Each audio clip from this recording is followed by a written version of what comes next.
ថ្ងៃនេះខ្ញុំនឹងធ្វើការណែនាំអំពីប្រភេទរថយន្ត Ford Pickup បងប្អូនបើយើងនិយាយអំពី Ford រថយន្ត Ford គឺឈ្នះវ៉ាដាច់គេនៅក្នុងប្រភេទ Pickup ទាំងអស់ទៅលើបច្ចេកវិទ្យាភាពទំនើបទាន់សម័យជិះមិនសូវរលាក់គឺបច្ចេកវិទ្យារបស់វានឹងគឺខ្ពស់តែម្ដងបាទហើយត្រូវបានឃើញថាពេញនិយមជាទូទៅនៅក្នុងប្រទេសកម្ពុជារថយន្ត Ford នៅខាងក្រោយខ្ញុំ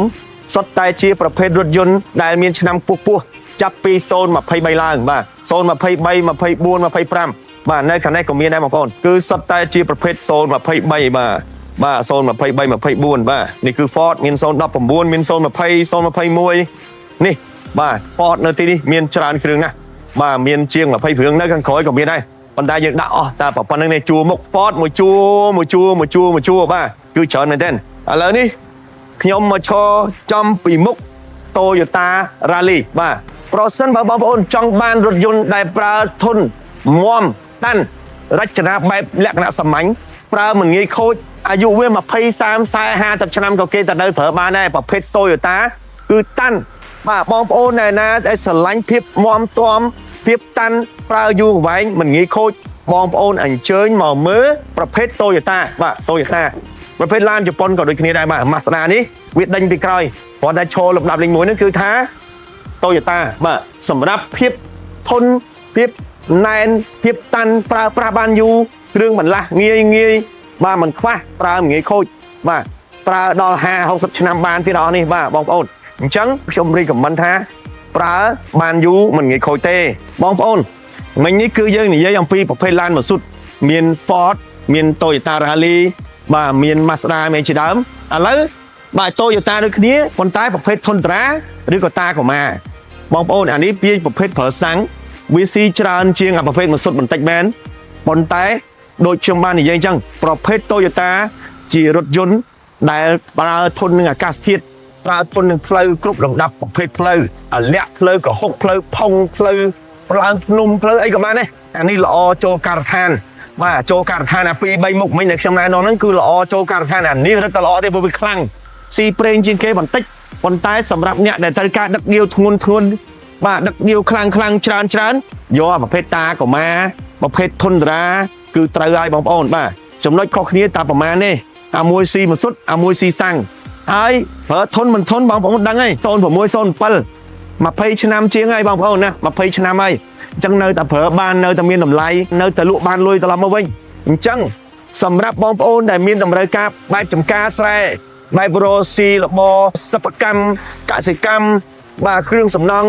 ដោះដូរជួញដូរបែបលក្ខណៈដឹកជញ្ជូនធ្ងន់សូមអញ្ជើញមករកប្រភេទឡាន pick up ដែលមានជាច្រើនគ្រឿងគ្រប់ម៉ូដគ្រប់ម៉ាកនៅក្នុង Garage BSN របស់គ្រូណានេះបាទឥឡូវនេះខ្ញុំសូមធ្វើការណែនាំពុកម៉ែបងប្អូនក្នុងគ្រួសារដែលចំណូលមានកម្រិតបាទចំណូលត្រូវចាយសន្សំចំចាយខ្ញុំរីកមិនបងប្អូនយកប្រភេទព្រុសនេះទៅព្រុសនេះវាមានក្រោម 10000 បន្តិចវាមាន 10000 លើបន្តិចអញ្ចឹងយើងយកទៅប្រើសន្សំចំចាយបងប្អូនដែលមានចំណូល5 600 700 800ចុះបាទ7 800ចុះហ្នឹង5 600ហ្នឹងមកគ្រួសារហ្នឹងបាទប្តីប្រាក់ខែ 4 500ប្រពន្ធប្រាក់ខែ 3 400នេះគឺជាជំរើសល្អបំផុតដែលពុកម៉ែបងប្អូនគួរតែធ្វើការជ្រើសរើសដូចឥឡូវភ្លៀងកលឹមតក់បើយើងមានឡានមួយគ្រឿងនេះគេទៅណាមកណាប្រពន្ធកូនយើងអត់ទៅទឹកភ្លៀងទេបងប្អូនណាអត់មានទឹកភ្លៀងទេអញ្ចឹងយើងរើសប្រភេទឡានអញ្ចឹងទៅបើលុយយើងច្រើនយើងរើសឆ្នាំឲ្យខ្ពស់ទៅ010 011 012អញ្ចឹងទៅបាទអញ្ចឹងសម្រាប់ពុកម៉ែបងប្អូនដែលមានចំណូលមិនសូវធូរធារបងប្អូនចង់បានឡានមួយគ្រឿងជិះនឹងគេចង់ធ្វើការសន្សំចៃថវិកាតាក់ទងនឹងការចំណាយលើសាំងទិញប្រភេទឡានណាក៏ដោយដែលសន្សំសំចៃបាទដែលស៊ីសាំងតិចដែលលក់មិនសាច់ខាតគ្រឿងបន្លាស់ធូរថ្លៃប្រើធន់បានយូរលក់វិញបានលុយមកវិញខាតតិចនេះគឺជាជំរើសល្អជូនពុកម៉ែបងប្អូនមានដូចជាព្រុសបាទប្រភេទព្រុសនេះអញ្ចឹងសម្រាប់អ្នកដែលមានលុយ 10000 ក្រោម 10000 10000 ស្ដើងគ្រូណារីកមិនឲ្យយកប្រភេទរថយន្តបែបអញ្ចេះបាទ pick up មកនៅនេះមកកណោទៀតបងប្អូនណាសម្រាប់ពុកម៉ែបងប្អូនដែលត្រូវការសន្សំចៃដូចគ្នាប៉ុន្តែមានលុយលើ 10000 បាទ 10000 នេះក្រាស់ដែរបាទណា17000 18000 19000ដល់20000 20000ជាងយកប្រភេទលក្ខណៈអញ្ចេះទៅបាទ mini នេះគឺថាតម្លៃ 10000 ក្រាស់បាទ 10000 ក្រាស់ 20000 ស្ដើងបងប្អូនអាចយកប្រភេទអញ្ចេះសន្សំសំចៃដូចគ្នា ប្រភេទឡានខ្លាញ់គោមួយទឹកតើមិនងាយខូចតើធន់បាទជិះស្រួលបាទគឺរឿងសំខាន់គឺសន្សំចៃតែយើងមានលុយ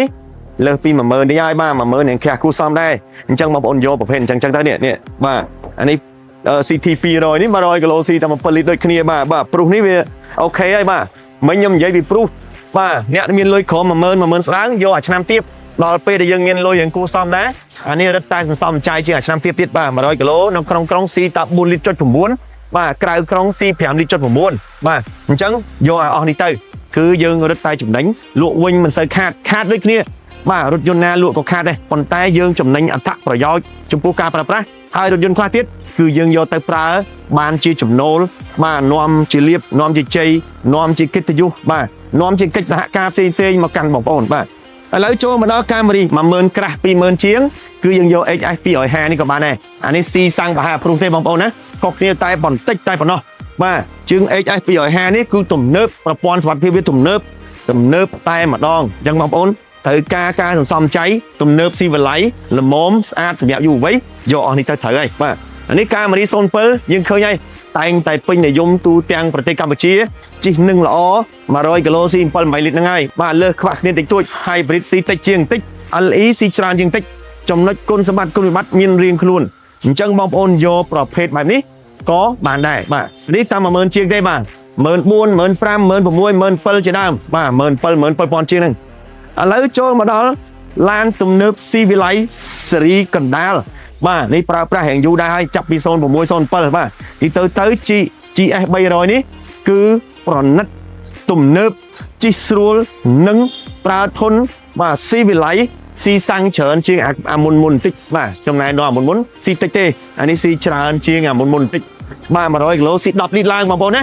បាទ10លីត្រឡើងប៉ុន្តែបើថារឿងជិះអ្នកដែលមិនសូវស្ដាយសាំងខ្ញុំ recommend យកនេះគឺទំនើបបាទជាប្រភេទឡានទំនើបតែម្ដងបាទឥឡូវនេះខ្ញុំសូមណែនាំពុកម៉ែបងប្អូនដែលមានលុយ 10000 ស្ដើងបាទ 10000 តិចតួចបងប្អូនខ្ញុំ recommend យកប្រភេទលុចស៊ី300សុទ្ធតែអាយុកាល20ឆ្នាំឡើងបាទ20ឆ្នាំ21 22ឆ្នាំ23ឆ្នាំបងប្អូនហើយប្រភេទលុចស៊ី OX 300នេះប្រើតាន់តែម្ដងលុចស៊ីតំណាងឲ្យភាពទំនើបបាទប្រណិតបាទលុចស៊ីគឺលុចស៊េរី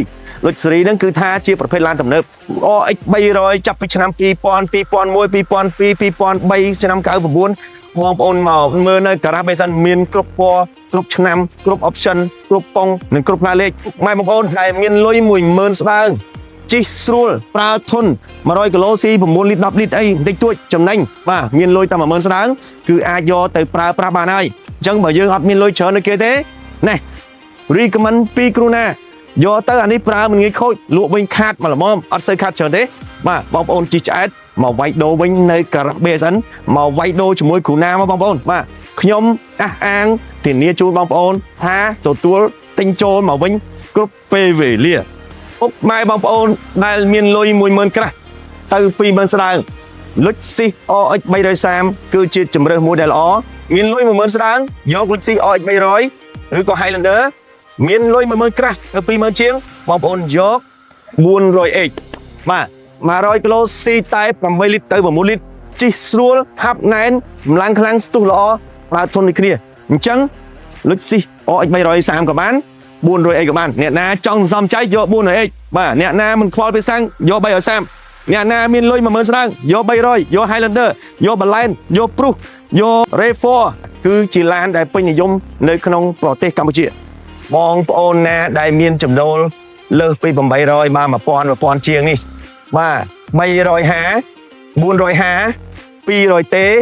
គឺជាជម្រើសមួយដែលស័ក្តិសមចំពោះបងប្អូនហើយបាទប្រភេទ SUV នេះគឺប្រណិតបាទតម្លៃ 20000 ជាង 20000 ក្រាស់ហើយនឹង 30000 ស្ដើង